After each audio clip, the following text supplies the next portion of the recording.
Damos gracias a Dios una vez más por permitirnos estar aquí, en su casa, este lugar que Dios ha elegido para que podamos congregarnos y estudiar su palabra. Así que vamos a estudiar la palabra de Dios en esta hora, en este día. Vamos a hacerlo en el nombre de Jesús, pidiendo a Dios entendimiento y sabiduría espiritual, lo cual necesitamos para comprender su palabra. Aquellos que todavía no conocen a Cristo, aquellos que todavía no recibieron a Jesús como su Señor y Salvador, bueno, no pueden entender. Dice la Escritura que el hombre natural no percibe las cosas que son del Espíritu porque para él son locura y no las puede entender.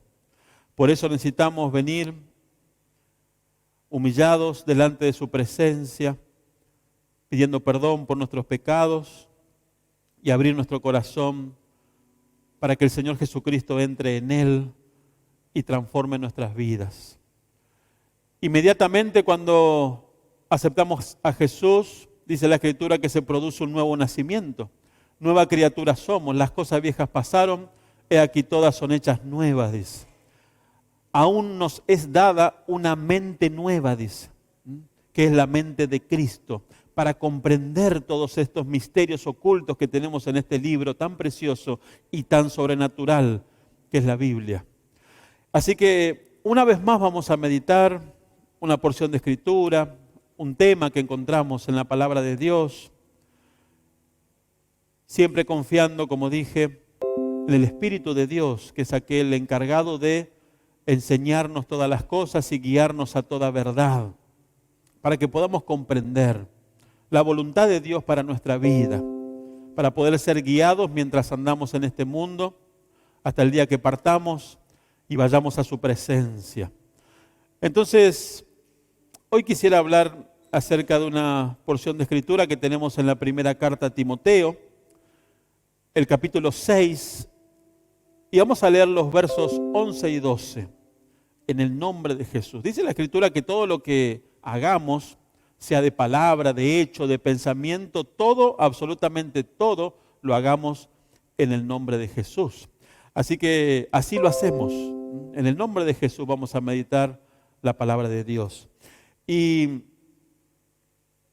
como dije, vamos a ver los versos 11 y 12 del capítulo 6 de la primera carta a Timoteo. Es una de las cartas del apóstol Pablo, el apóstol de la iglesia, nuestro apóstol, el apóstol que fue levantado para esta edad, para este tiempo, para esta dispensación. Entonces le prestamos mucha atención a las cartas de este apóstol, ¿sí? Aún Pedro, el apóstol Pedro, que también fue el apóstol del reino, él reconoce en su carta la sabiduría que le fue entregada al apóstol Pablo. Por eso prestamos mucha atención y meditamos minuciosamente a la luz del Espíritu Santo en las cartas de este apóstol. Y descubrimos grandes verdades, poderosas verdades y misterios ocultos. Primera de Timoteo capítulo 6 versos 11 y 12 dice: mas tú, oh hombre de Dios. Sabemos que Pablo se está dirigiendo a Timoteo, un discípulo suyo, ¿sí? Alguien que fue formado a través de su ministerio. Y dice: mas tú, oh hombre de Dios, huye de estas cosas y sigue la justicia, la piedad, la fe, el amor, la paciencia, la mansedumbre. Pelea la buena batalla de la fe. Echa mano de la vida eterna, a la cual asimismo fuiste llamado, habiendo hecho la buena profesión delante de muchos testigos. Bueno, vamos a meditar en estas dos porciones de Escritura, estos dos versículos, y vamos a desarrollarlos, como dije, con la ayuda del Espíritu Santo. Vamos a abrir nuestro corazón, vamos a prestar oído, a estar concentrados para que Dios pueda obrar en nuestra vida. Él nos habla a través de su palabra, esa es la voz de Dios.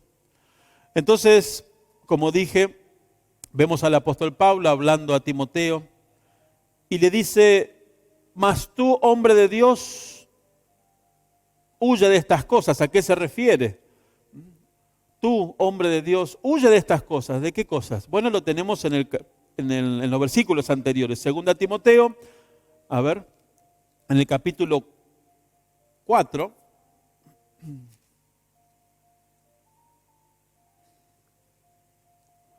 Perdón, en el capítulo 6, los versos 3 al 10. En los versículos anteriores, a esto se refiere. Dice 2 Timoteo capítulo 6, verso 3 al 10. Aquí tenemos de lo que estaba hablando el apóstol. Dice, huye de estas cosas. ¿De qué cosas? Bueno, si alguno enseña otra cosa, dice, y no se conforma a las sanas palabras de nuestro Señor Jesucristo y a la doctrina que es conforme a la piedad. Vamos a escuchar varias veces esta palabra, piedad. La piedad es lo contrario a la impiedad, ¿sí? Lo pío o lo impío. Entonces, nosotros como hijos de Dios somos llamados a la piedad, no a la impiedad. Y dice, a la doctrina que es conforme a la piedad. Dice, si alguno enseña otra cosa y eso no se conforma a las sanas palabras o a la sana doctrina, la doctrina que es conforme a la piedad, está envanecido, dice, nada sabe. Y delira acerca de cuestiones y contiendas de palabras, de las cuales nacen envidias, pleitos, blasfemias, malas sospechas. Esto ocurre cuando no se proclama la verdad, cuando no se proclama una sana doctrina. Este es el resultado de no enseñar una sana doctrina, de no proclamar una sana doctrina. Algunas de las cosas que ocurren, algunos de los resultados, dice, de las cuales nacen envidias, pleitos, blasfemias, malas sospechas, disputas necias de hombres corruptos de entendimiento. O sea, se empiezan a discutir de cosas que no son. Empiezan a discutir acerca del error, no de la sana doctrina. Entonces, se crean disputas necias, dice, de hombres corruptos de entendimiento y privados de la verdad, por causa de no conocer la verdad. La verdad es la sana doctrina, o la sana doctrina es la verdad. Que toman la piedad, otra vez encontramos esta palabra piedad, que toman la piedad, dice, como fuente de ganancia. ¿Qué le parece? Toman esto de la búsqueda de Dios, ¿no? De la enseñanza, de la palabra, como fuente de ganancia. O sea, su corazón está tan corrupto, ¿sí?, que lo único que buscan es lo material, lo terrenal. No tienen visión de lo espiritual, porque si tuvieran visión de lo espiritual, no anhelarían las cosas naturales, ¿sí? Entonces dice, apártate de los tales. Es el consejo de Pablo a Timoteo y a todos nosotros, por supuesto. Aquellos que queremos conocer la verdad, la sana doctrina, apártate de los tales. Y dice, pero gran ganancia es la piedad. Otra vez escuchamos esta palabra. Gran ganancia es la piedad. La piedad es ganancia, dice. Dice Dios que la piedad es ganancia. ¿Y qué es la piedad? Es andar piamente o andar en la voluntad de Dios, vivir en la voluntad de Dios. Ya vamos a ver algunos ejemplos, los cuales menciona aquí la Escritura acerca de la piedad. ¿Cómo es vivir piamente? ¿Cómo es vivir conforme a la piedad? Y dice acá que gran ganancia es la piedad. Al hombre natural le parece que, o está convencido incluso, que la ganancia son las cosas terrenales, las cosas materiales. Esa es la verdadera ganancia, lo que uno puede disfrutar en la vida de lo natural. Pero Dios nos informa que gran ganancia es la piedad. La piedad es la mayor ganancia que pueda tener el ser humano. Y solamente podemos alcanzar la piedad, una vida pía, a través de Jesús. No a través de la religión, ni a través de las cosas materiales de este mundo. No. Entonces dice, agrega, gran ganancia es la piedad acompañada de contentamiento, dice. Yo no sé dónde guardan esta palabra los predicadores de la prosperidad, ¿sí?, que enseñan que si vos sos hijo de Dios, bueno, tenés que tener en este mundo lo mejor, ¿sí? tu auto, tu casa, todo lo material es señal de que vos realmente estás siendo bendecido. ¿Qué sería entonces de los discípulos del Señor? De los apóstoles del Señor, de Pablo. La manera en que vivían, la manera en que andaban en este mundo. Entonces Pablo, que entendía y que conocía estas cosas, inspirado por el Espíritu Santo, dice, gran ganancia es la piedad acompañada de contentamiento. Pero nuestra carne no se contenta, ¿no? No se contenta con nada. Tenemos algo, queremos algo más. Alcanzamos eso, queremos algo más. Alcanzamos eso y más y más y más y más. Nunca se sacia. No tiene contentamiento nuestra carne, nuestra vieja creación. Entonces dice, gran ganancia es la piedad acompañada de contentamiento, porque nada hemos traído a este mundo y sin duda nada podemos sacar. Así que, escuche bien, teniendo sustento y abrigo, estemos contentos con eso, dice. Estemos contentos, pero nuestra carne no está contenta cuando hay escasez en nuestra vida, ¿no? No está contenta. ¿Por qué? Porque nuestra vida no está saciada con las cosas espirituales, con lo que proviene de lo alto. Y muchos que han alcanzado esa experiencia como hijos de Dios, me van a dar la razón. Cuando conocemos la profundidad de las cosas espirituales y cuando tenemos visión de las cosas celestiales, por eso la Escritura dice, poner la mira en las cosas de arriba, dice, y no en las de la tierra. Cuando bajamos nuestra mirada, ahí ya estamos en problemas. Porque comenzamos a ver las cosas naturales y las anhelamos. Lo mismo ocurre cuando alzamos nuestra mirada, cuando ponemos nuestra mirada en las cosas de arriba y comenzamos a verlas. Las anhelamos, las queremos, las buscamos y pagamos el precio por alcanzarlas. Amén. Entonces, nos falta visión, discernimiento espiritual de las cosas espirituales. Por eso andamos de esa manera en este mundo, de una manera natural, sin contentamiento. Nada nos contenta. No, dice, gran ganancia es la piedad acompañada de contentamiento, porque nada hemos traído a este mundo y sin duda nada podemos sacar. Así que, teniendo sustento y abrigo, estemos contentos con eso. Lo dice Dios.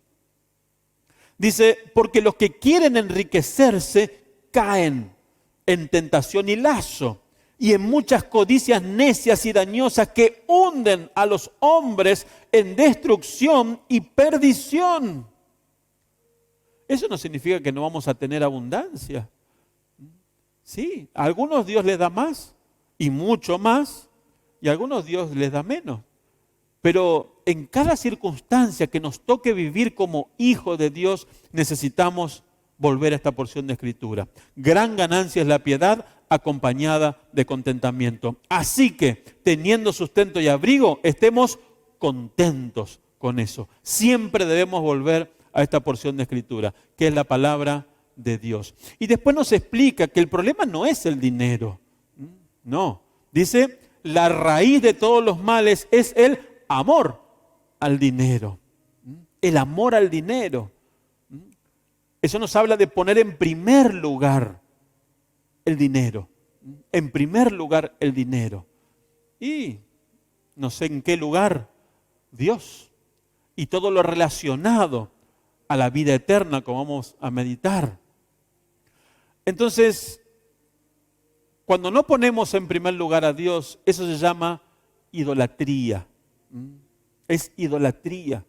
Todo lo que ocupa el lugar de Dios en nuestra vida es idolatría. A veces nosotros queremos juzgar las cosas visibles, ¿no? Fuma, toma, ¿sí? Las cosas externas. Pero cuando no venimos a la reunión, estamos pecando. Dice la Escritura, no dejando de congregarnos como algunos tienen por costumbre. Y uno de los pecados más comunes en este tiempo, y es grave, es el llegar tarde a la reunión. Es un pecado y es grave por el tiempo en que vivimos. El tiempo en que vivimos. Estamos en los últimos tiempos y estamos dando el primer lugar a otras cosas. Es idolatría y es pecado. Necesitamos entenderlo.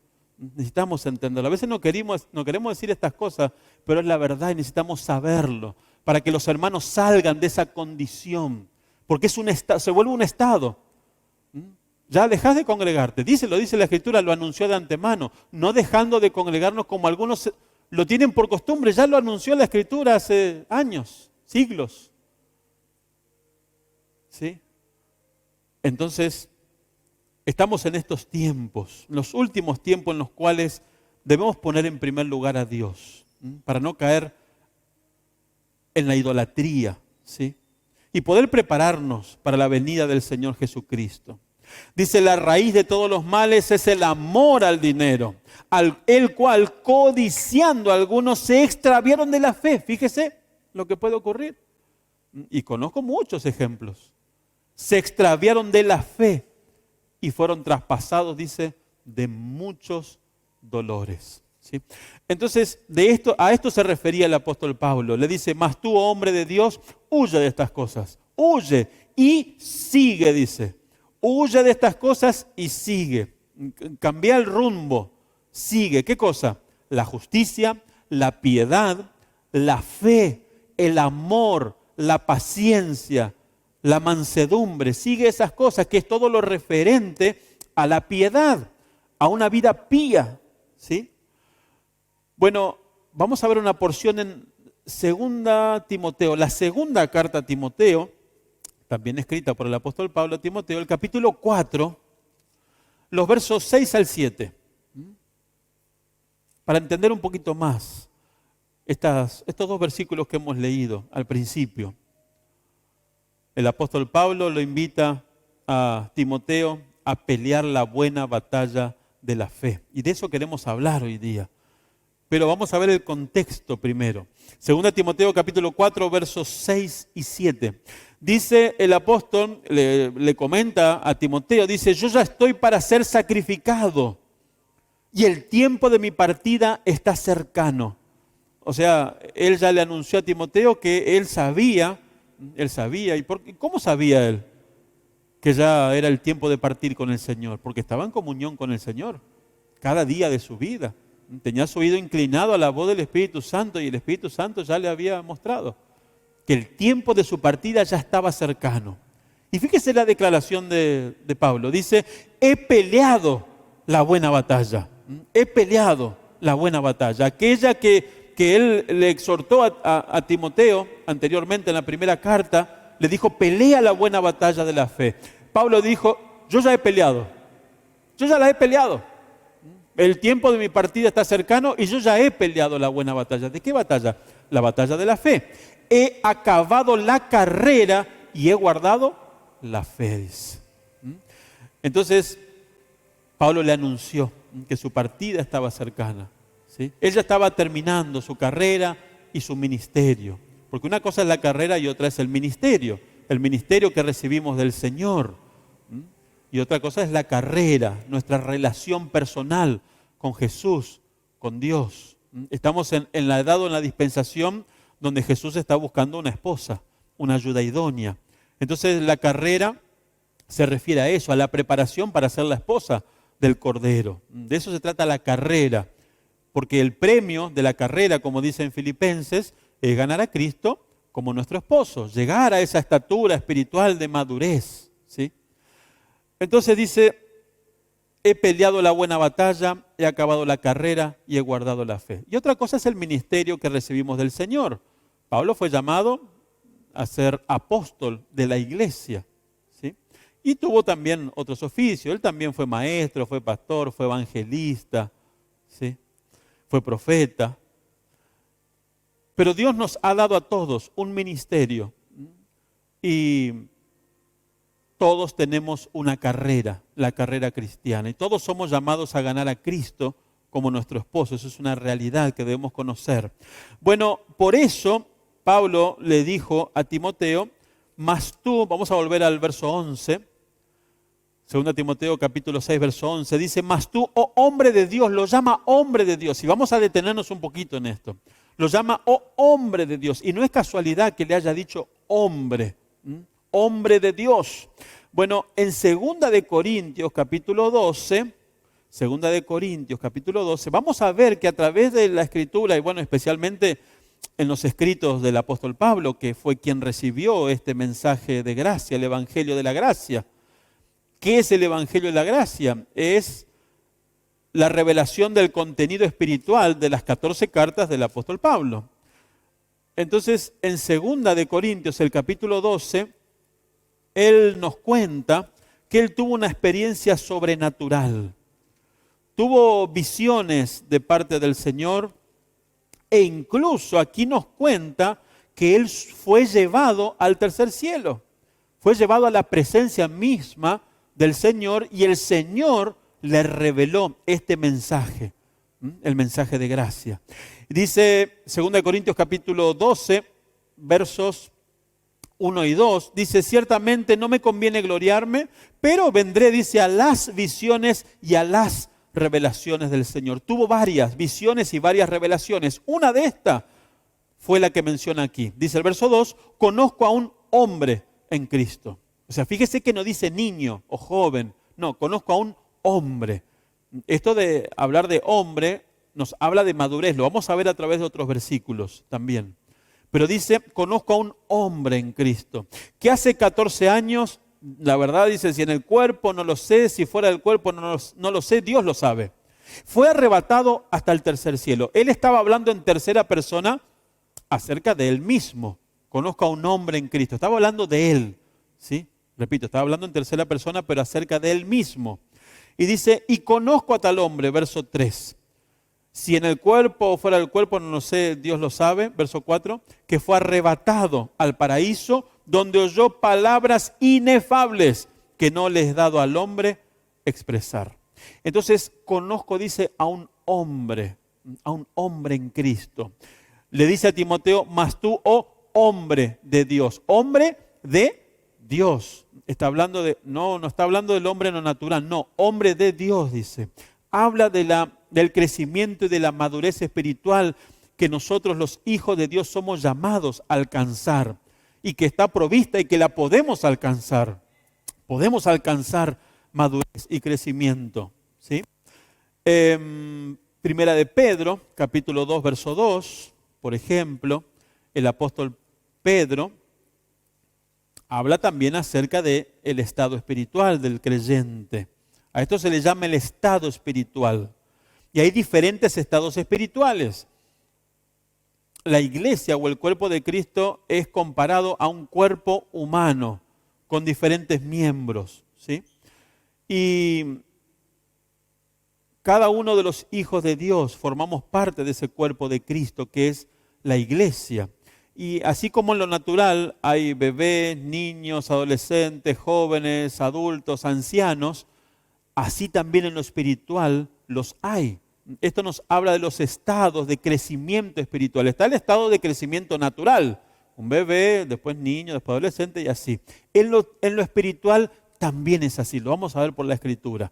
Por eso hemos leído acerca del hombre de Dios. Ya nos habla de un hombre crecido y maduro, de un creyente crecido y maduro en Cristo, en la nueva creación. Ahora Pedro dice, en el capítulo 2, verso 2, dice, desead como niños recién nacidos la leche espiritual no adulterada, para que por ella crezcáis, dice, para salvación. Habla del estado espiritual de bebé, de recién nacido, ¿sí?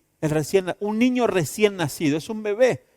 Habla de este estado espiritual y recomienda que como bebés en Cristo, ¿quiénes son los bebés en Cristo? Los que recién aceptan a Jesús como su Señor y Salvador.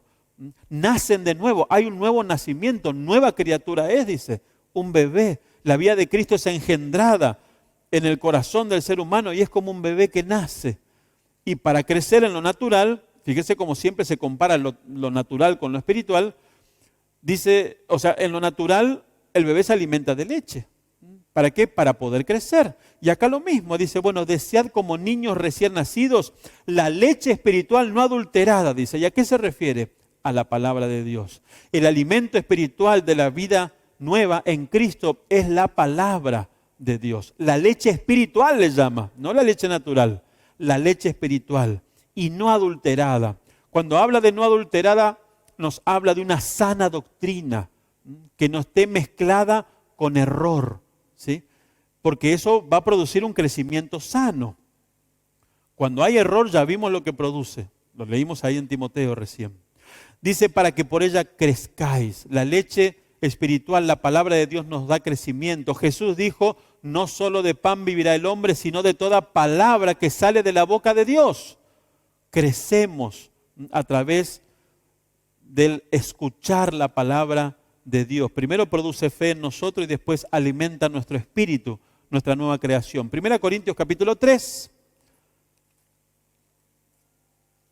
Nuevamente el apóstol Pablo hablando a la congregación de Corinto, a los hermanos corintios, y les dice de la siguiente manera.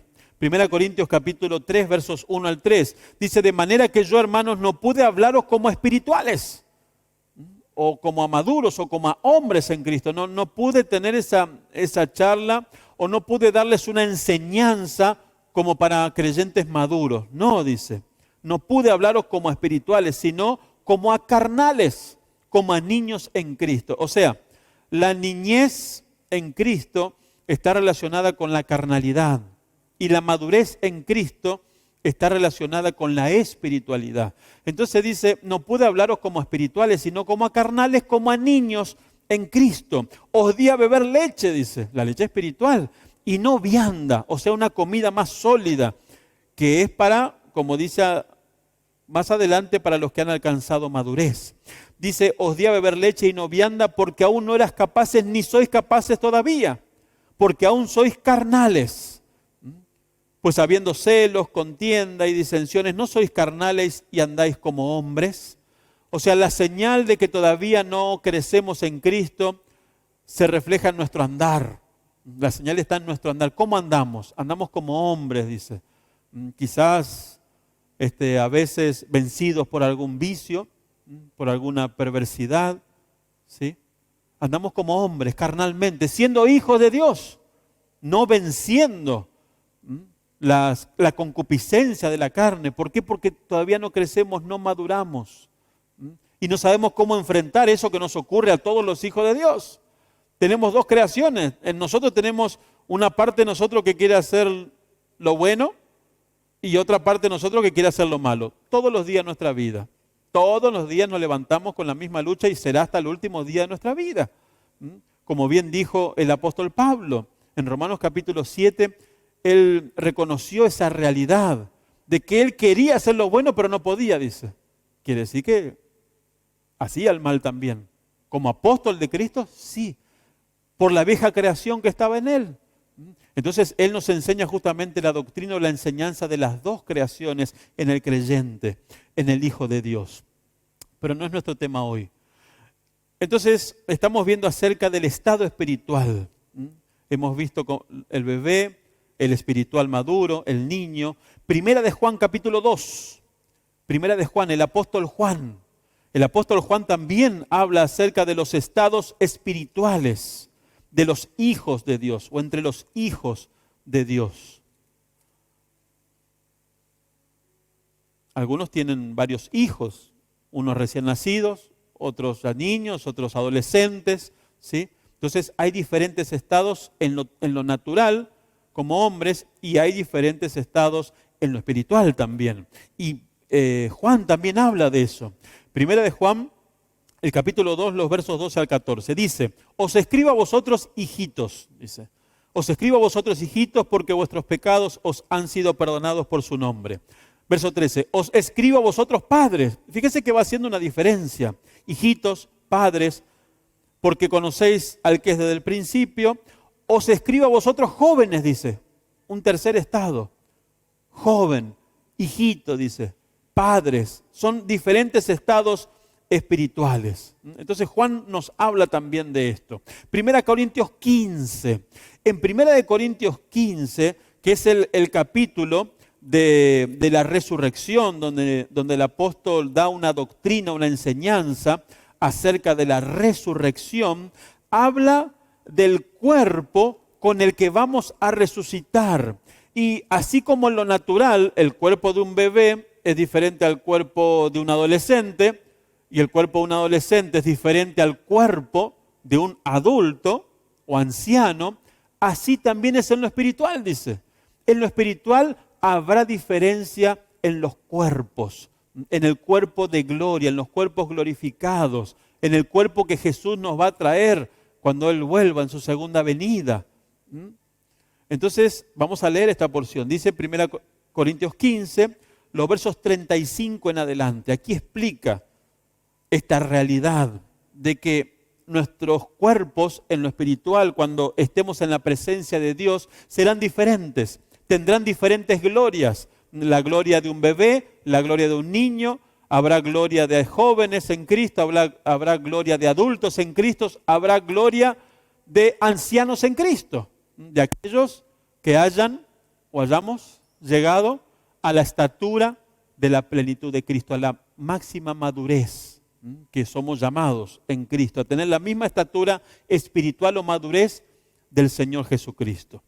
Qué tremendo, ¿no? A lo que Dios nos llama, y si Él dice que es posible, le decimos amén y vamos detrás de ello, ¿sí? Con la ayuda del Señor, con toda fe, con toda certeza, con toda confianza.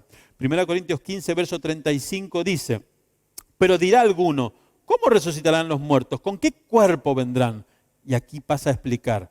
Dice: necio, lo que tú siembras no se vivifica, sino muere antes.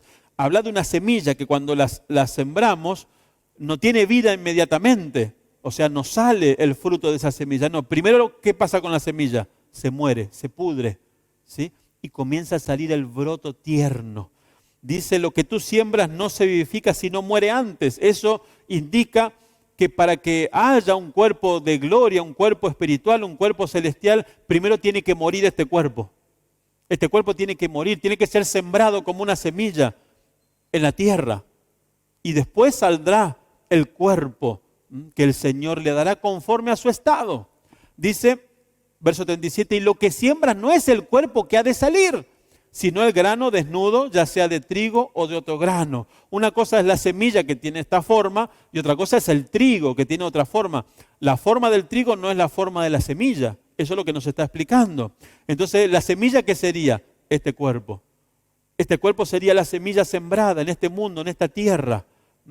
Pero no va a salir otro cuerpo igual, no, va a salir un cuerpo diferente, un cuerpo de gloria, un cuerpo vivificado. Lo que siembra no es el cuerpo que ha de salir, sino el grano desnudo, ya sea de trigo o de otro grano. Pero Dios le da el cuerpo como Él quiso y a cada semilla su propio cuerpo. En general, las semillas son parecidas, ¿no? Por lo menos en su tamaño, todas chiquitas, varían un poquito. Pero el resultado de esa semilla es total. Ahí sí que hay una diferencia total. Entonces dice, Dios le da el cuerpo como Él quiso. Y a cada semilla su propio cuerpo. No toda carne es la misma carne, dice, sino que una carne es la de los hombres y menciona cuatro. Menciona cuatro. Y esto no es casualidad. Pero Dios le da el cuerpo como Él quiso y a cada semilla su propio cuerpo. No toda carne es la misma carne, sino que una carne es la de los hombres, otra la de las bestias, otra la de los peces y otra la de las aves. Esto nos habla de por lo menos 4 estados, 4 grados o 4 estados espirituales. Y sigue, dice, y hay cuerpos celestiales y cuerpos terrenales. Con este cuerpo no podemos estar en el cielo, no. Apenas pasamos la atmósfera, con este cuerpo ya no puede sobrevivir allí. Entonces, para estar en los cielos necesitamos un cuerpo celestial y espiritual, además de que Dios es espíritu, ¿sí? Entonces dice, hay cuerpos celestiales y cuerpos terrenales, pero una es la gloria de los celestiales y otra la de los terrenales. O sea, va a ser un cuerpo totalmente diferente el que vamos a tener como hijos de Dios cuando estemos en los lugares celestiales. Y otra vez dice, una es la gloria del sol, menciona 4. Una es la gloria del sol, otra es la gloria de la luna, otra la de las estrellas y una estrella diferente de otra en gloria. Hay estrellas más chiquitas, más grandes, con más luz, con menos luz. Menciona 4 tipos de grados. Estos representan los estados espirituales de los hijos de Dios. Y se va a manifestar en sus cuerpos. Dice aquí el verso siguiente, así también es la resurrección. Así como todo lo que hemos leído antes, con diferentes cuerpos, con diferentes grados de gloria, así también es la resurrección de los muertos. Se siembra en corrupción, resucitará en incorrupción, dice. Gracias a Dios por lo que la obra de Jesús en la cruz proveyó entonces para nosotros. Bueno, en 2 Timoteo, el capítulo 1, los versos 6 y 7 vamos a leer. 2 Timoteo capítulo 1, los versos 6 y 7. Seguimos avanzando en este tema. Queremos ver acerca de la buena batalla de la fe. Pero estamos viendo el contexto. Él le habla acerca de esto ya como un hombre crecido, como un hombre maduro en Cristo. Y le enseña acerca de la necesidad que hay de que pelee esta batalla y que lo haga por la fe. Entonces, 2 Timoteo, capítulo 1, los versos 6 y 7, dice, por lo cual te aconsejo, o sea, para que esto sea posible, para pelear esta buena batalla de la fe, dice, te aconsejo que avives el fuego del don de Dios que está en ti por la imposición de mis manos. Se cree que cuando el apóstol Pablo oró por Timoteo imponiendo sus manos, Timoteo recibió el don de predicar y de ministrar la palabra de Dios. Entonces le dice, te aconsejo que avives el fuego del don.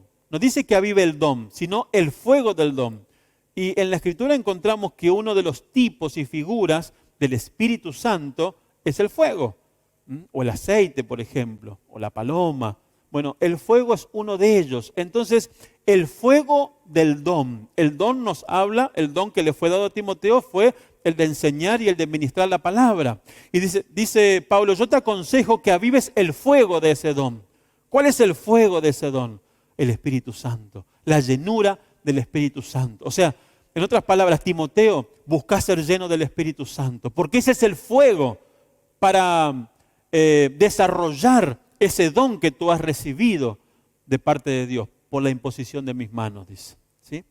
Porque no nos ha dado Dios un espíritu de cobardía, sino de poder, de amor y de dominio propio. El Espíritu Santo que recibimos es el Espíritu de Dios, es el mismísimo Espíritu de Dios, es la potencia de Dios. El Espíritu de Dios, para nombrar algunas cosas, bueno, creó también juntamente con Jesús los cielos y la tierra. Me refiero al poder que tiene el Espíritu de Dios. El Espíritu de Dios levantó de los muertos a Jesús y lo llevó hasta el tercer cielo. O sea, el Espíritu Santo también es omnipotente, o sea que todo lo puede. Y cuando nosotros recibimos el don de la llenura, de la plenitud del Espíritu Santo, ese mismísimo Espíritu Santo está en nosotros, ¿sí? Entonces, dice, no nos ha dado Dios un espíritu de cobardía. ¿Por qué? Porque es el Espíritu Santo. No, sino un espíritu de poder, de amor también, porque el Espíritu Santo es amor. No es que tiene amor, el Espíritu Santo es amor. Y si el Espíritu Santo está en nosotros, nosotros tenemos amor, el amor de Dios. Y dice también de dominio propio. Quiere decir que se puede. Quiere decir que se puede. Quiere decir que podemos lograrlo, podemos alcanzarlo. Pero muchas veces no lo logramos, no lo alcanzamos por varios motivos. Uno de los motivos, como estábamos viendo, es porque no lo vemos. No vemos las cosas espirituales, no vemos las cosas celestiales, porque nuestra vista está aquí abajo, mirando lo natural. Que el dólar sube, que el presidente hace esto o aquello, que el gobierno mundial, que acá, estamos acá, que la vacuna, que esto, que lo otro, nuestra mente está acá, ¿sí? Entonces, poner la mira, dicen, las cosas de arriba. Por eso tomamos este tiempo de venir a la casa de Dios, o por lo menos debe ser así, con el fin de que nuestro espíritu sea lleno del entendimiento de las cosas espirituales, para que luego, en la semana, cuando andamos por este mundo en medio de nuestras ocupaciones y tareas, podamos enfrentar todas esas cosas con la sabiduría de Dios y no ser arrastrados y esclavizados por la corriente de este siglo. La palabra nos advierte acerca de la corriente de este siglo. Este siglo va hacia un lado, pero como Pablo le decía a Timoteo, huye de esas cosas y sigue, dice, hacia otro lado, hacia la justicia, la fe, la piedad, la mansedumbre y así. Esto es lo que Dios nos enseña, esto es lo que Dios quiere de nosotros. Entonces procuramos hacerlo con su ayuda. Segunda Timoteo capítulo 2. Segunda Timoteo capítulo 2.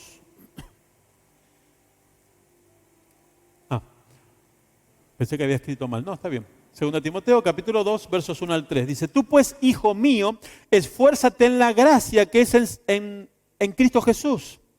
Lo que has oído de mí ante muchos testigos, esto encarga a hombres fieles que sean idóneos para enseñar también a otros. Todos hemos aprendido de alguien. Yo aprendí de alguien. Alguien me enseñó. Alguien fue mi maestro.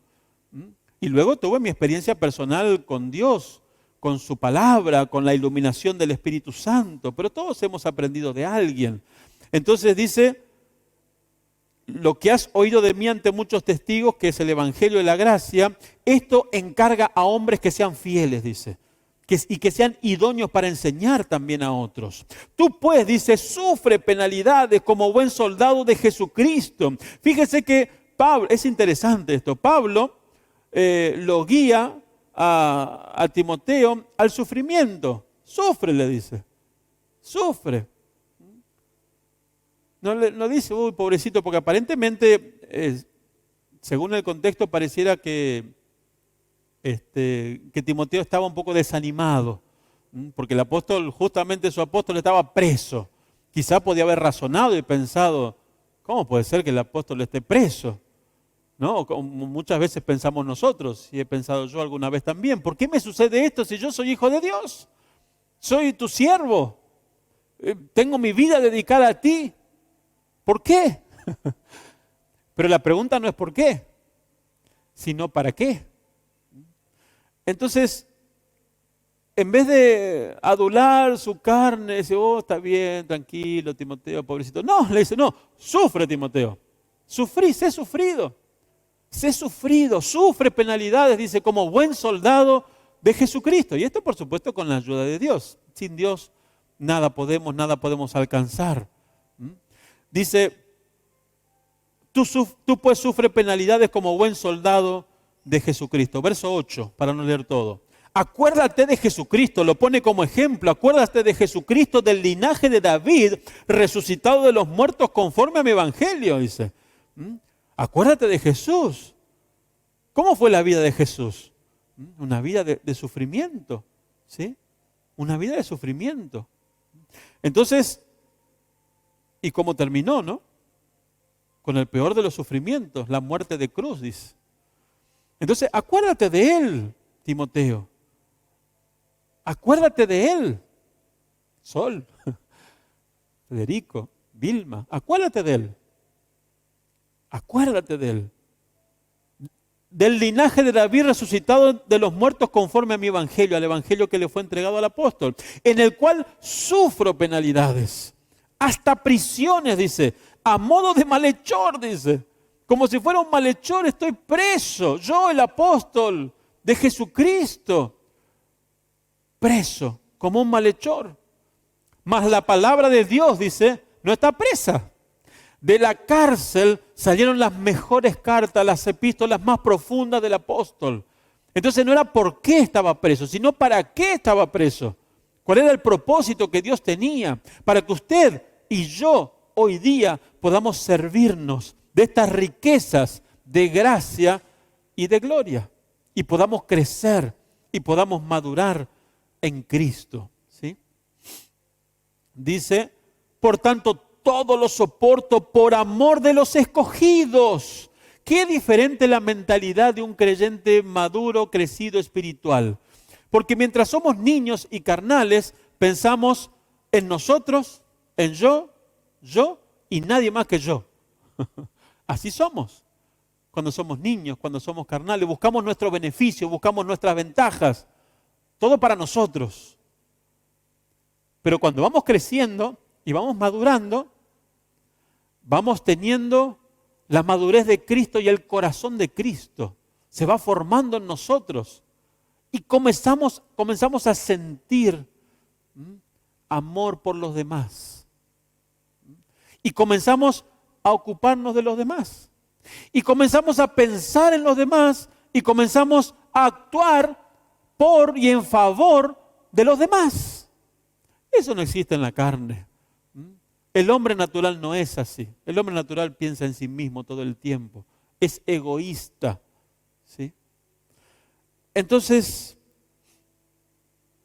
dice, todo lo soporto por amor de los escogidos. Por amor de los escogidos. Y a los ministros nos pasa muchas veces, y a los pastores y a los siervos de Dios, que uno da su vida, su tiempo, su familia, su dinero, a veces todo, y no recibe, muchas veces lo que recibe es rechazo, deslealtad, tantas cosas negativas, ¿no? El camino de los siervos de Dios, de los ministros de Dios fieles al Señor, es muy solitario. Pero en esa soledad es Cristo, Jesús, el que está con nosotros y nos acompaña y nos sustenta y nos ayuda a andar. ¿Para qué? Para que podamos ser instrumentos para los demás, ¿sí? Entonces damos gracias a Dios por eso que es tan sobrenatural, ¿no? Tan divino, tan de parte de Dios. Por lo tanto, yo todo lo soporto por amor de los escogidos, para que ellos también obtengan la salvación que es en Cristo Jesús con gloria eterna. Palabra fiel es esta: si somos muertos con Él, también viviremos con Él. Si sufrimos, también reinaremos con Él. Hay un resultado del sufrimiento, porque Dios no es injusto. Dios no es injusto. Hay un resultado, hay una ganancia, ¿sí? Y que muchas veces no se ve con los ojos naturales, pero cuando tenemos visión de lo espiritual podemos ver lo bendecido que somos. Quizás no tenemos muchas cosas en lo natural, en lo terrenal, aunque Dios nos provee y nos bendice, sí. Pero en lo espiritual somos muy bendecidos. Dios bendice nuestras vidas, Dios bendice nuestro entorno, nuestra familia, nuestro hogar, nuestro trabajo, nuestra congregación. Y esa es la verdadera bendición. Y lo que permanece para siempre. Esa es la verdadera ganancia. Gran ganancia es la piedad, dice. Gran ganancia es la piedad. Pero necesitamos experimentarlo, llegar hasta ese estado de madurez espiritual donde podamos ver realmente y claramente que es verdad. Que gran ganancia es la piedad acompañada de contentamiento. Y que teniendo sustento y abrigo estemos contentos con eso. Solo un hombre o una mujer espiritual puede llegar a tener esa actitud. Y esto proviene de Dios. Todo esto proviene de Dios. El verso 11 nuevamente de 2 Timoteo dice: mas tú, oh hombre de Dios, huye de estas cosas, sigue la justicia, la piedad, la fe, el amor, la paciencia y la mansedumbre. El verso 6 de este capítulo, el verso 6, 1 Timoteo, capítulo 6, verso 6, ya lo leímos, pero gran ganancia es la piedad, dice, acompañada de contentamiento. Entonces, en Filipenses capítulo 4, los versos 8 al 9, Filipenses capítulo 4, vamos a leer los versos 8 y 9.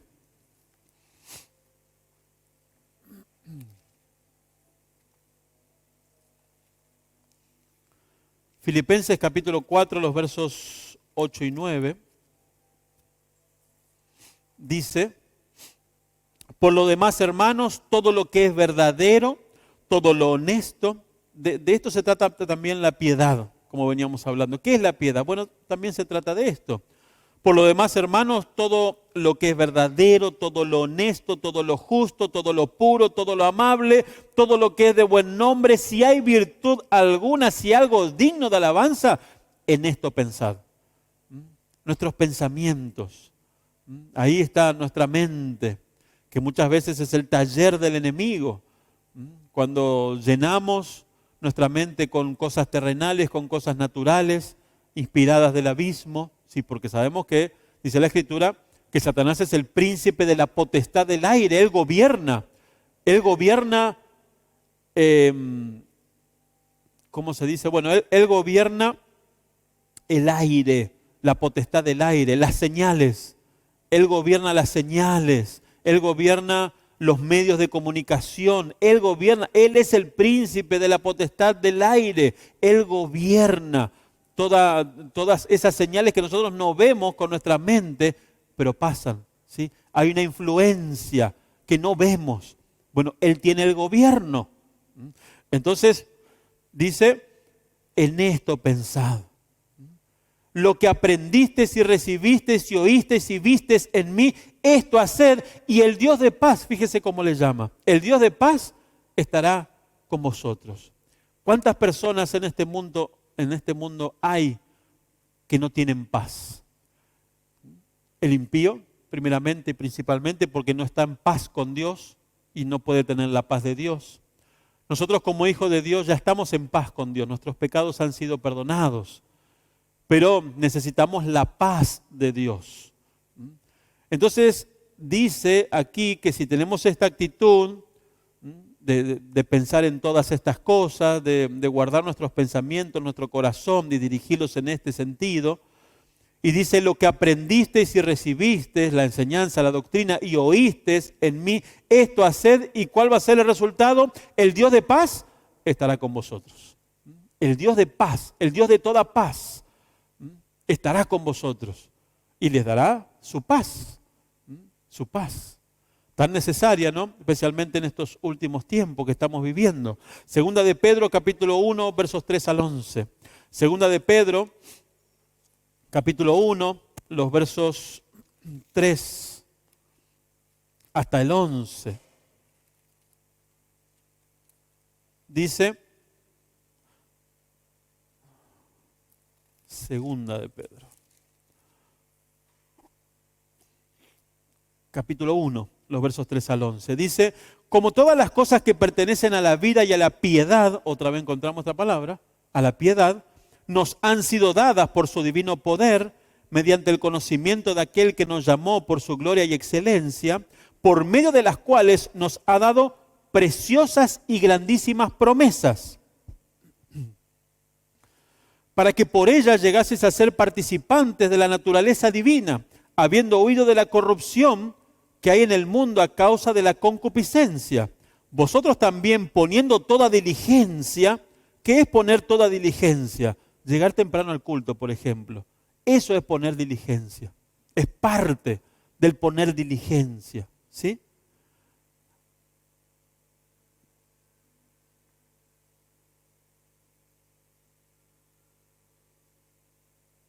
Y añadida a vuestra fe virtud, y a la virtud conocimiento, al conocimiento dominio propio, al dominio propio paciencia, a la paciencia piedad, otra vez, a la piedad afecto fraternal entre hermanos, al afecto fraternal amor, dice, porque si estas cosas están en vosotros y abundan, no os dejarán estar ociosos ni sin fruto en cuanto al conocimiento de nuestro Señor Jesucristo. Entonces, ¿de qué nos ocupamos? ¿En dónde está nuestra ocupación? Esto es para usted y es para mí también, ¿eh? Es para todos nosotros, es para todos los hijos de Dios. ¿A dónde está nuestra ocupación? ¿Cuál es nuestra ocupación en general? Porque tenemos nuestras ocupaciones en la semana, por supuesto. Y al culto llegamos tarde. O al culto no venimos. Entonces no estamos siendo diligentes. Y voy a insistir con este tema. Algunos dirán, ¿qué le pasa al pastor con la llegada tarde? Pero una cosa es cuando a veces nos pasa algo, por supuesto, nos puede pasar. Pero otra cosa es cuando sistemáticamente, tu vida es una llegada tarde siempre. ¿Se entiende? Y eso está ocurriendo en esta congregación especialmente. Y es un pecado. Y se necesita juzgarlo, ser diligente, tomar acción, ¿sí? Es parte de una vida piadosa. Es parte de una vida piadosa. Y si estas cosas están en vosotros y abundan, entonces no os dejarán estar ociosos ni sin fruto. ¿Cómo vamos a tener fruto espiritual si no damos los pasos necesarios? No nos congregamos, llegamos tarde, no leemos la Escritura, no nos preparamos. O sea, tomamos la vida espiritual como una religión. Venimos los domingos un ratito y ya queremos ver a qué hora termina y nos vamos. Así somos. Es el espíritu de estos últimos tiempos que reina y gobierna y oprime aún a la iglesia del Señor. Para todo lo demás tenemos tiempo y le dedicamos tiempo y dinero para todo lo demás. Pero para lo espiritual no lo hacemos, no somos diligentes. Entonces el Señor nos exhorta a todos, como dije, esto va para mí también. Dice, si estas cosas están en vosotros y abundan, dice, no un poquito el domingo, no, y abundan, dice. Por eso a veces no tenemos victoria, por eso a veces no avanzamos en nuestra vida espiritual, porque no damos los pasos. Solmí. Porque si estas cosas abundan en vosotros y abundan, no os dejarán estar ociosos ni sin fruto en cuanto al conocimiento de nuestro Señor Jesucristo. Fíjese lo que dice, pero el que no tiene estas cosas tiene la vista muy corta, es ciego. Habíamos hablado de la visión espiritual, habiendo olvidado la purificación de sus antiguos pecados. Por lo cual, fíjese, hermanos míos, tanto más procurad hacer firme vuestra vocación y elección, porque haciendo estas cosas no caeréis jamás, dice. Haciendo estas cosas no caeréis jamás. ¿Se da cuenta de la importancia de todo esto? Entonces no mire al predicador que le toca ahí donde a usted más le duele. No, es porque hay una necesidad de que haya un cambio en nuestra vida, porque si no, no vamos a alcanzar, no lo vamos a lograr. Es una realidad. Entonces dice, porque de esta manera, y acá queremos llegar, porque de esta manera os será otorgada amplia y generosa entrada en el reino eterno de nuestro Señor y Salvador Jesucristo. Y vamos a meditar un poco en esto. De esta manera, si damos esos pasos, ¿no? Dice la Biblia que en el cielo se nos va a dar una amplia y generosa entrada. ¿Por qué tendrá que ser amplia? ¿Por qué tendrá que ser amplia? Hoy mientras meditaba el Espíritu Santo me mostraba el por qué. Muchas veces he leído esta porción, pero hoy me daba luz el Espíritu Santo. ¿Y por qué tiene que abrirse o abrir las puertas de los cielos para que nosotros entremos? Bueno, ¿hablamos de la gloria o no? Hablamos de la gloria de la estrellita, de la estrella, de la luna y del sol como lumbrera mayor. Para que entre la estrellita, una puerta normal ya está bien. Para que entre la luna ya tenemos que ensanchar un poquito la puerta. Y para que entre el sol, bueno, hay que abrir las compuertas de los cielos para que entre el sol, para que entren los creyentes maduros, los creyentes crecidos, ¿sí? Entonces, porque de esta manera os será otorgada amplia y generosa entrada en el reino eterno de nuestro Señor y Salvador Jesucristo. Entonces, cuando vamos creciendo y cuando vamos madurando, vamos alcanzando gloria celestial, gloria eterna. Y Pablo lo animó a Timoteo a que peleara la buena batalla de la fe para poder alcanzar. Entonces, ¿qué es pelear la buena batalla de la fe? Bueno, escuche, anoté aquí, ¿qué es pelear la buena batalla de la fe? Bueno, es permanecer en la palabra por medio de la fe, porque es la única manera de permanecer en la palabra, es por medio de la fe, independientemente de lo que sentimos o lo que entendemos. Repito, ¿qué es pelear la buena batalla de la fe?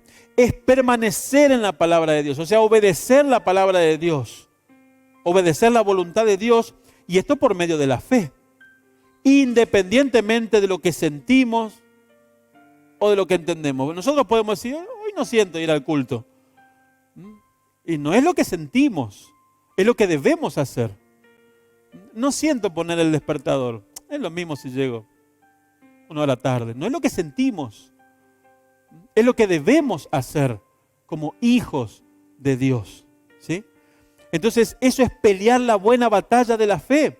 Y si no puede, pida socorro a Dios. Pídale socorro a Dios. Señor, no puedo llegar temprano al culto, no puedo congregarme. Por favor, Dios, haz una obra en mi vida, porque está en juego nuestra familia, nuestro hogar, nuestra congregación, el crecimiento y la madurez y el avance en nuestra congregación. Repito, a veces queremos juzgar las cosas visibles. Nos hace esto, nos hace lo otro. Él hace aquello, lo otro. Pero, ¿y nuestra vida? Los pasos que nosotros damos como individuos, como cada miembro de la congregación. Queremos que el domingo sea un culto de gloria, lleno del poder y de la unción. ¿Y qué hacemos nosotros para eso? ¿Qué hacemos nosotros en favor de eso? ¿Qué hacemos en la semana? ¿Leemos aunque sea un versículo? Después queremos que el culto del domingo sea glorioso, que Dios nos hable, que Dios nos sane, que Dios... ¿No es cierto? Pero ¿cuáles son los pasos que nosotros damos? Solamente somos jueces que miramos de afuera y juzgamos. Por eso dice que la Biblia es un espejo. Acá. A mí me está apuntando. Pero nosotros la usamos así. Así la usamos la Biblia. Para juzgar a los demás. ¿Sí? No. Debemos juzgarnos a nosotros mismos. Y aportar ese fuego. Para que el domingo haya un tremendo avivamiento. ¿Sí? Ser diligentes como estamos viendo. Ser diligentes. Porque Dios está detrás de la diligencia también. ¿Sí? Dios es un Dios de orden. Dios es un Dios de orden. Estamos aprendiendo entonces, todos. Romanos 12, verso 21. Como siempre, nadie está apurado, lo sé.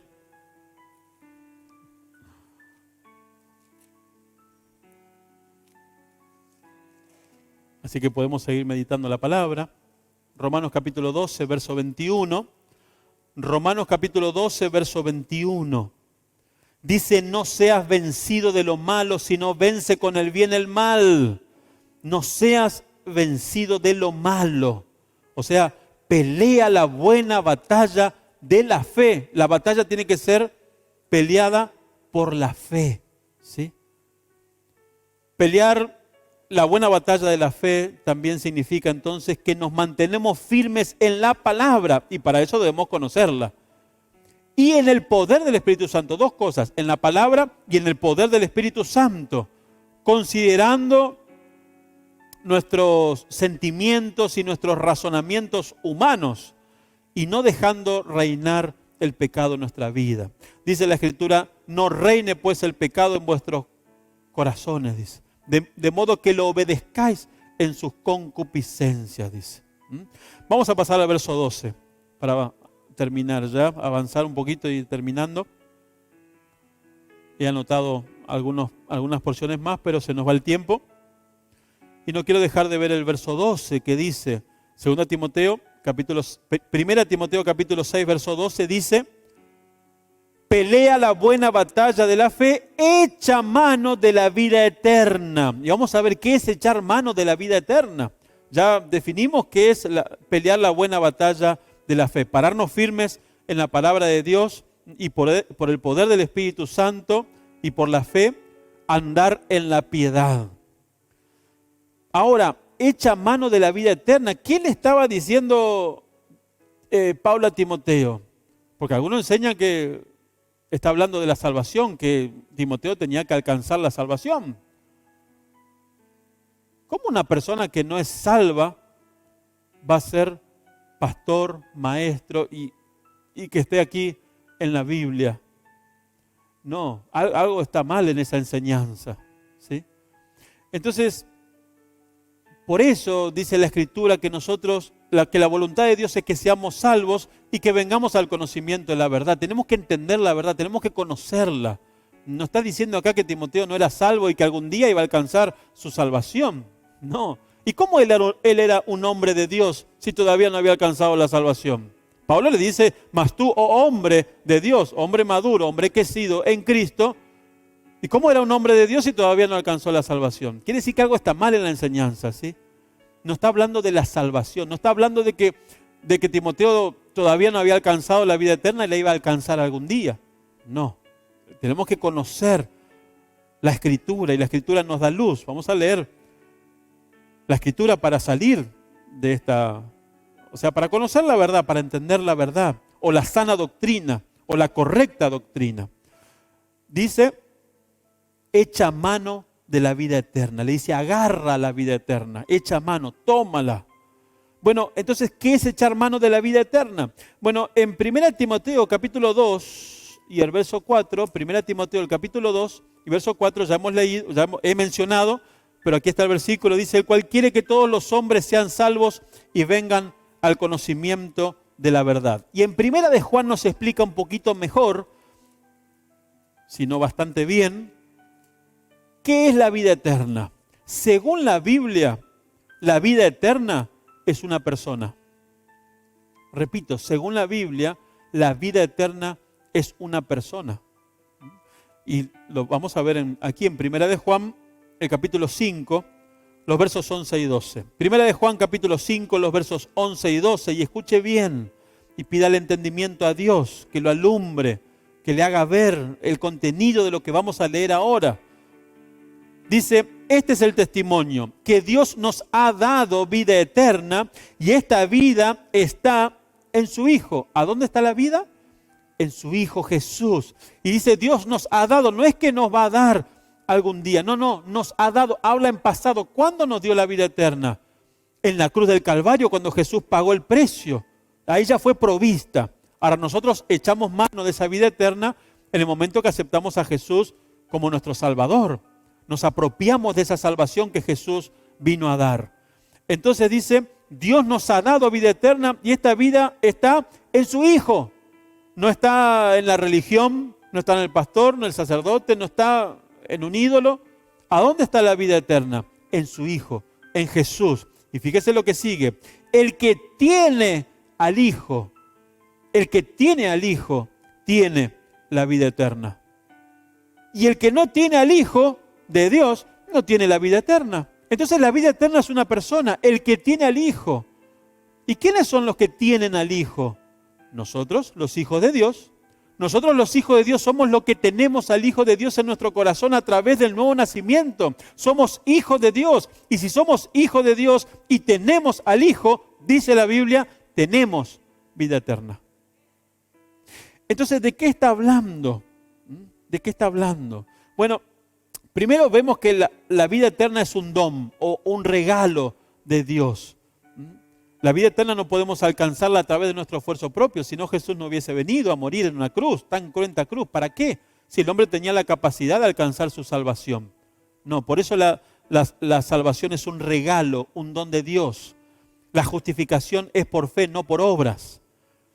Y esta vida eterna, que repito es un don, un regalo, incluye, escuche, tesoros en el cielo. Además del perdón de los pecados, incluye tesoros espirituales en el cielo.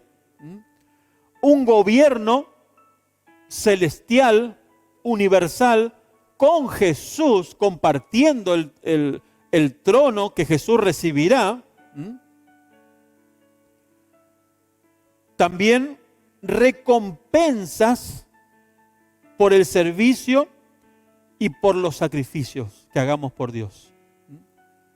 Todo eso incluye la vida eterna. La vida eterna no solamente es un perdón de pecados, es mucho más.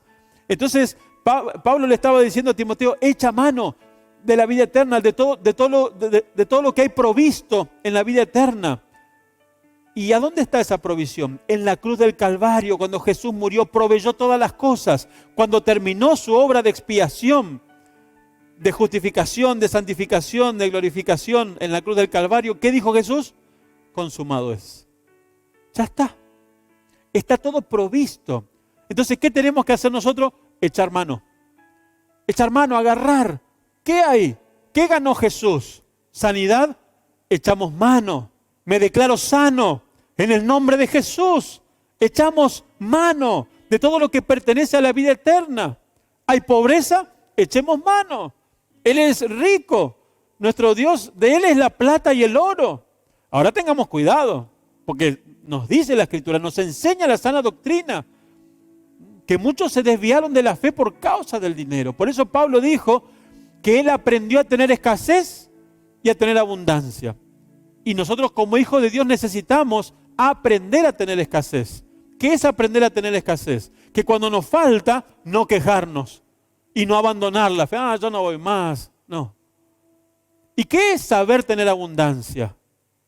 Saber tener abundancia es tener abundancia de este mundo y venir al culto. No quedarte en tu casa.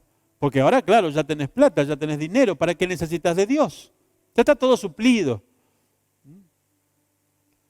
Entonces, generalmente, no el dinero, sino el amor al dinero. Se pone en primer lugar el dinero, todo lo que se hace para generar el dinero, todo eso está en primer lugar. Entonces, eso es amor al dinero. Y es la raíz, dice, de todos los males. Ahí vienen. Y conozco muchos casos. Familias separadas, hijos en el mundo, perdidos. Siendo hijos, siendo una familia hija de Dios.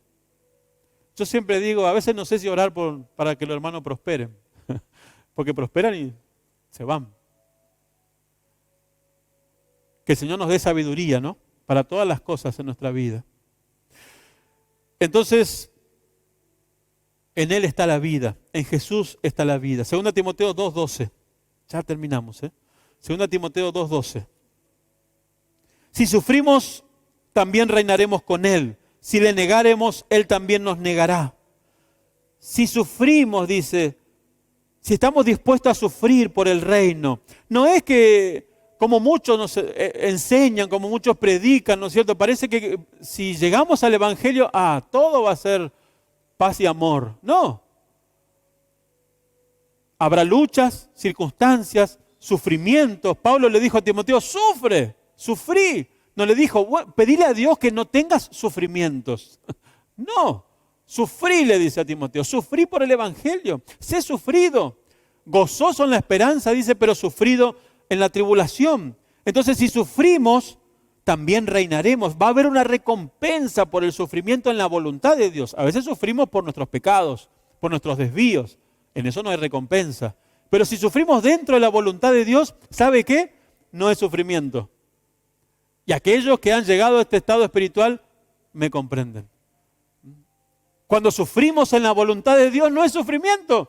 Pablo dijo que él se gozaba. Me gozo en lo que padezco por vosotros. Dice, ¿cómo? ¿De qué está hablando este hombre? Era un hombre de Dios. Hombre de Dios. Me gozo en lo que padezco de vosotros. Entonces, cuando sufrimos en la voluntad de Dios, conforme a la voluntad de Dios, y siendo hombres y mujeres maduros de Dios, el sufrimiento pasa a ser gozo. Gozo en el Espíritu y trae recompensa. Amén. ¿Cuán pocos experimentan estas cosas sobrenaturales por falta de diligencia muchas veces, por no hacer lo que debemos hacer? Y el que sabe hacer lo bueno y no lo hace, le es pecado, lo dice la Escritura. Bueno, por último, en Apocalipsis hay 2 porciones de Escritura. No quiero dejar de dar esto.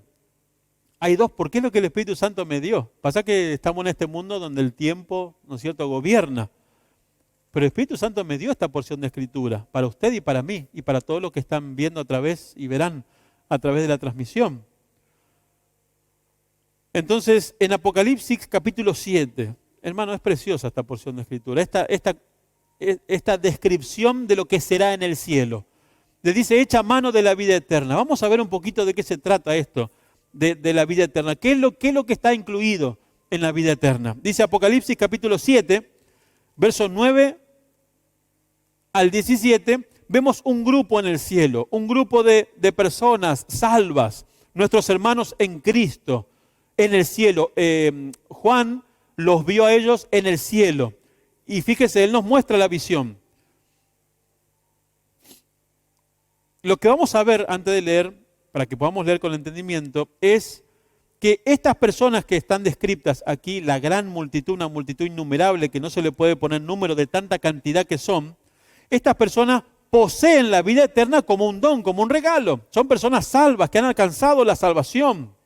Pero vemos cuán escasa es su posesión en los cielos. Usted puede ser pobre acá, pero rico allá. ¿Sí? Es una realidad. Imagínense Pablo. ¿Qué tenía Pablo? Nada. ¿Qué tenía de este mundo? Nada. Absolutamente nada. ¿Qué tenía? Nada. Pobre en cuanto a lo natural. Pero yo quiero ver un día, y lo voy a ver, la gloria de Pablo. Lo que él alcanzó en lo espiritual. Lo quiero ver y lo voy a ver. ¡Cuánta gloria! Quiero ver el tesoro de Pablo en el cielo. Lo quiero ver y lo voy a ver. ¿Sí? Y muchos lo vamos a ver. Todos lo vamos a ver. Vamos a ver lo que él alcanzó. Su riqueza en lo espiritual la vamos a ver. Entonces, este grupo que vemos acá es un grupo que estará en el cielo, y la mayoría de los que estarán en el cielo, la mayoría de la iglesia, que estarán sí en el cielo, salvos, sí, en la presencia del Señor, sí, pero sin nada, sin haber alcanzado, sin haber echado mano de la vida eterna y por lo tanto sin haber alcanzado nada de esas cosas espirituales. Acá sí, acá tienen su ropa de marca, ¿sí? Su celular, el último, acá sí. Pero allá, dice Apocalipsis capítulo 7, verso 9. Después de esto miré, dice Juan, he aquí una gran multitud, la cual nadie podía contar, de todas naciones, tribus, pueblos y lenguas. Son todos los salvados alrededor del mundo durante estos 2000 años. Y dice, que estaban delante del trono. Una cosa es estar en el trono, míreme un segundito, una cosa es estar acá en el trono y otra cosa es delante del trono, ¿sí? Bueno, estas personas no estaban en el trono, sino, ¿y en el trono quién está? ¿Quién va a estar? Jesús. No, estas personas estaban delante del trono, como si fueran ustedes allí, ¿sí? Entonces dice, estaban delante del trono y en la presencia del Cordero. Vestidos de ropas blancas y con palmas en las manos. La ropa blanca nos habla de la salvación. ¿Por qué blanca? Porque la sangre de Jesucristo nos limpia, nos purifica de todo pecado y recibimos un vestido blanco. Ese vestido blanco representa nuestra salvación, ¿sí? Somos limpios, puros, santos en Cristo, en la nueva creación. Somos salvos. Y estas personas eran salvas. Estaban delante del trono, en la presencia de Dios, en el cielo, no en el infierno. Y dice, con palmas en las manos, palmitas en las manos, ¿sí? Nada más. Esa es su posesión en el cielo. ¿Qué poseen en el cielo? Palmas y un vestido blanco. No es poca cosa alcanzar la salvación, ¿no? Pero vamos a ver otro grupo después, que tenía más cosas. Vamos directamente al otro grupo, para no leer todo. Apocalipsis 4. Apocalipsis 4. Usted puede leer en su casa después el resto del capítulo 7. Como dije, estamos con el tiempo ya agotado para este mundo. Apocalipsis 4, 1 al 6. Apocalipsis 4, 1 al 6 nos describe el momento que Jesús va a recibir su trono en el aire, cuando comiencen los 7 años de tribulación. Jesús va a recibir su trono en el aire, no en la tierra. Después de 7 años de tribulación, Jesús va a descender y va a establecer su trono en la tierra, en Jerusalén, en el tercer templo que será construido. Pero antes de eso, 7 años antes, Jesús va a descender del cielo, del trono en el cual está ahora, al lado de su Padre, y el Padre le va a dar un trono y lo va a establecer en el aire, en el segundo cielo, donde ahora está Satanás y sus huestes espirituales de maldad. Allí el Dios Padre le va a dar a su Hijo como una de las recompensas un trono. Y de esto nos habla aquí. Apocalipsis 4. Después de esto miré, he aquí una puerta abierta en el cielo, y la primera voz que oí como de trompeta, hablando conmigo, dijo, sube acá y yo te mostraré las cosas que sucederán después de estas. ¿Qué pasó? Dice, al instante yo estaba en el Espíritu, he aquí un trono establecido en el cielo. ¿A dónde? En el cielo. Y en el trono uno sentado. Y el aspecto del que estaba sentado era semejante a piedra de jaspe, de cornalina, y había alrededor del trono un arcoíris semejante en aspecto a la esmeralda. ¿Sí? Por supuesto está hablando de Jesús. Y alrededor del trono había, ¿qué había? 24 tronos. ¿A dónde sería esto? Si lo miramos así, mírenme un segundito, sería acá. Alrededor del trono, dice, había 24 tronos. La gran multitud estaba delante del trono. Este grupo que menciona, está el trono de Jesús y alrededor del trono están sus tronos de personas salvas, redimidos. Entonces, ya hay una diferencia. Va a haber una diferencia en el cielo. Hermanos en Cristo que estarán alrededor de Jesús con tronos. Ya es una posesión. La mayoría que va a recibir un vestido blanco y las palmas en las manos, delante del trono. Pero otro grupo, los que echaron mano de la vida eterna, de todo lo que ofrece la vida eterna, de todo lo que está incluido en la vida eterna, estaremos, lo decimos por fe, alrededor del trono de Jesús, en tronos. ¿De qué nos habla el trono? De reino, de gobierno, de autoridad, ¿sí? Y todo eso se alcanza ahora. Una vez que partimos de este mundo ya no hay posibilidad de crecer y madurar espiritualmente. No, la oportunidad es ahora y el tiempo es ahora. Sigamos leyendo que describe esta escena. Dice, alrededor del trono había 24 tronos y vi sentados en los tronos a 24 niños. No dice niños, ¿no? No dice bebé. Dice ancianos, estado espiritual, de crecimiento espiritual. Los que están aquí, estaremos sentados en tronos, siendo ancianos en Cristo, maduros en Cristo, crecidos. Y esto es porque habremos sido diligentes y no idólatras. Y porque habremos puesto en primer lugar a Dios. De otra manera, no estaremos en este grupo. Estaremos en aquel grupo, en la mayoría. Porque vemos así que la mayoría de la iglesia, la mayoría de la silla está vacía hoy.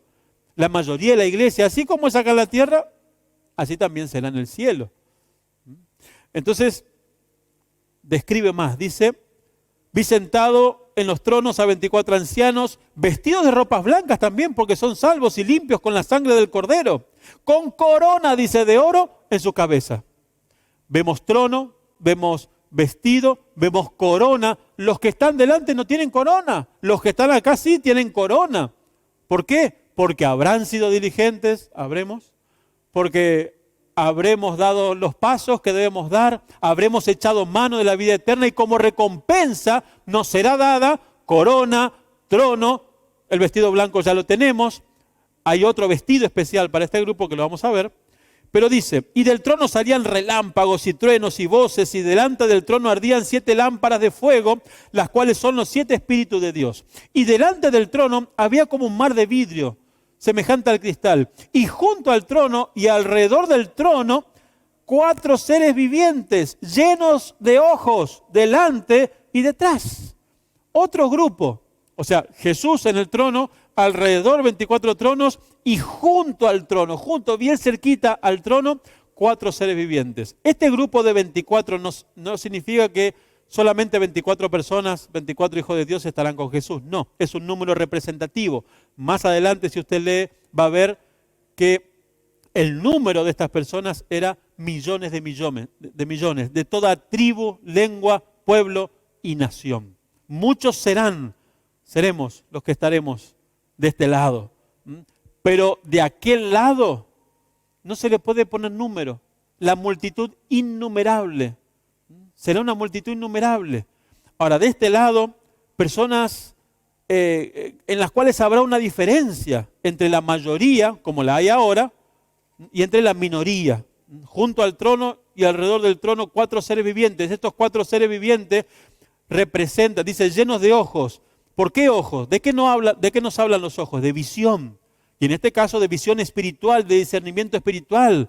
Nosotros alcanzamos el discernimiento espiritual, comenzamos a ver las cosas celestiales cuando nos dedicamos a estudiar la palabra bajo la guía y la dirección del Espíritu Santo, cuando pagamos el precio de congregarnos, de llegar a tiempo, de disfrutar todo lo que Dios provee para nosotros, un grupo de alabanza que se prepara toda la semana, que ora y que guía y que pide la guía para saber qué va a cantar, qué va a tocar el predicador, qué va a decir, cuál será el mensaje. ¿Para qué? Para que usted reciba edificación y crecimiento espiritual. Y usted no viene. Y llega tarde. Que el Señor nos ayude en estos últimos tiempos. La otra parte está en los versos 7 al 10. Porque hay más. Los que estaremos de este lado, ¿sí? Lo decimos por fe, por supuesto, ¿no? Que el Señor nos va a ayudar y que podremos estar de este lado. Los que estaremos de este lado, entonces, ya vemos tronos, ancianos, crecimiento espiritual, coronas. Dice verso 7, capítulo 5, verso 7, Apocalipsis 5, verso 7. Y vino y tomó el libro de la mano derecha del que estaba sentado en el trono de Jesús. Y cuando hubo tomado el libro, los 4 seres vivientes y los 24 ancianos se postraron delante del Cordero. Todos tenían, ¿qué tenían? Presta atención, arpas y copas de oro llenas de incienso, que son las oraciones de los santos. Verso 9, y cantaban un nuevo cántico. O sea, tenemos trono, tenemos corona, tenemos arpa, que representa la alabanza, tenemos copa de oro, ¿sí? Y el último, Apocalipsis 19:8, lo último que vemos de la descripción de este grupo, lo último que vemos que tiene, es Apocalipsis 19, versos 7 y 8. Les hablé acerca de un vestido especial. El vestido blanco todos los hijos de Dios lo tenemos. Pero este vestido que describe aquí, lo tienen solamente los que estaremos de este lado, en el trono, junto al trono y alrededor del trono. La esposa del Cordero, los santos vencedores totales, los santos ancianos en Cristo. Apocalipsis 19, 7 y 8 dice: gocémonos y alegrémonos y démosle gloria, porque han llegado las bodas del Cordero y su esposa se ha preparado. Estamos en tiempo de preparación. Y a ella se le ha concedido que se vista ¿cómo? ¿Qué tipo de vestido? ¿Un vestido blanco? No solamente. Dice que se vista de lino fino, limpio y resplandeciente, dice. ¿Es diferente o no? ¿Y qué es esto del lino fino, limpio y resplandeciente? ¿Qué significa? Porque el lino fino es las acciones justas de los santos. Santos que andan en la voluntad de Dios. Santos que echan mano de la vida eterna. Entonces, en Mateo 6, versos 19 al 21,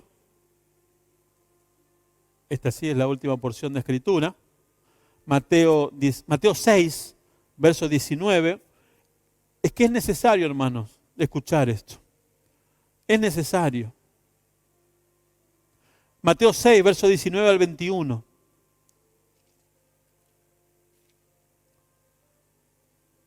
Mateo 6, 19 al 21.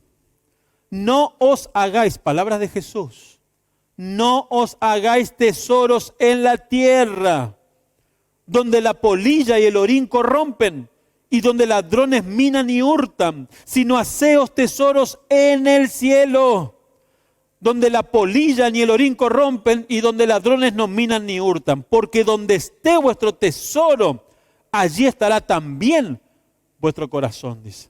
¿Dónde está tu tesoro? ¿Dónde está tu tesoro? ¿En el último celular? ¿En tu negocio? ¿En dónde está tu tesoro? ¿Qué es tu tesoro?